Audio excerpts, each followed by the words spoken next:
നമസ്കാരം, സിറ്റി ന്യൂസിലേക്ക് സ്വാഗതം. Association for state employees and teachers Kerala refresher മീറ്റും സർവീസിൽ നിന്ന് വിരമിക്കുന്നവർക്കുള്ള യാത്രയയപ്പ് നടന്നു. യൂണിറ്റി സെന്ററിൽ നടന്ന പരിപാടി വെൽഫെയർ പാർട്ടി സംസ്ഥാന ട്രഷറർ സജിദ് ഖാലിദ് ഉദ്ഘാടനം ചെയ്തു. സർവീസിലെ സൗകര്യങ്ങൾക്ക് വേണ്ടി, സർവീസിലെ പരിഷ്കരണത്തിന് വേണ്ടി ശബ്ദിക്കുന്ന ഒരു പ്രസ്ഥാനമാണ് ഒന്നാമതായി സർവീസ് തന്നെ.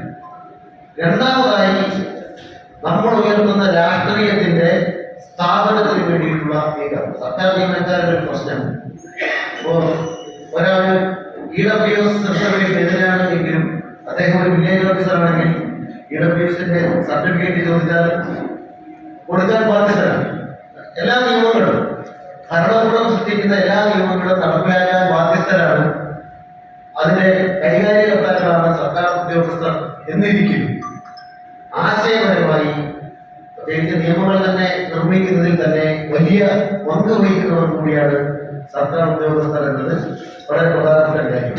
അതുകൊണ്ട് തന്നെ സാമൂഹ്യ മേഖലയിൽ വളരെ നിർണായകമായി ഭരണത്തിലും അതുപോലെയുള്ള മേഖലകളിലും വളരെ പ്രധാനപ്പെട്ട പങ്ക് വഹിക്കാൻ കഴിയും. ഇന്ന് നമ്മുടെ നാട്ടിൽ, ഇന്ത്യയിലെ തന്നെ സർവീസ് മേഖല എല്ലാ മേഖലകളും അനുഭവിക്കുന്ന ഏറ്റവും പ്രധാനപ്പെട്ട ഒരു പ്രതിസന്ധി. അസറ്റ് കേരള ചെയർമാൻ എസ് കമറുദ്ദീൻ അധ്യക്ഷത വഹിച്ചു. Bilal Babu, A Kabeer, K Basheer, doctor Anas, S Abdul Gafoor, CP Rehana, K Haneefa തുടങ്ങിയവർ സംസാരിച്ചു. കൂടുതൽ വാർത്തകൾ അറിയുവാൻ സിറ്റി ചാനൽ വാട്സ്ആപ്പ് ഗ്രൂപ്പിൽ ജോയിൻ ചെയ്യുക. അപ്പോൾ യൂട്യൂബ് ചാനൽ സന്ദർശിക്കുക. വാർത്തയുടെ അവസാനിക്കുന്നില്ല. മറ്റൊരു വാർത്തയുമായി വീണ്ടും കാണാം. നമസ്കാരം.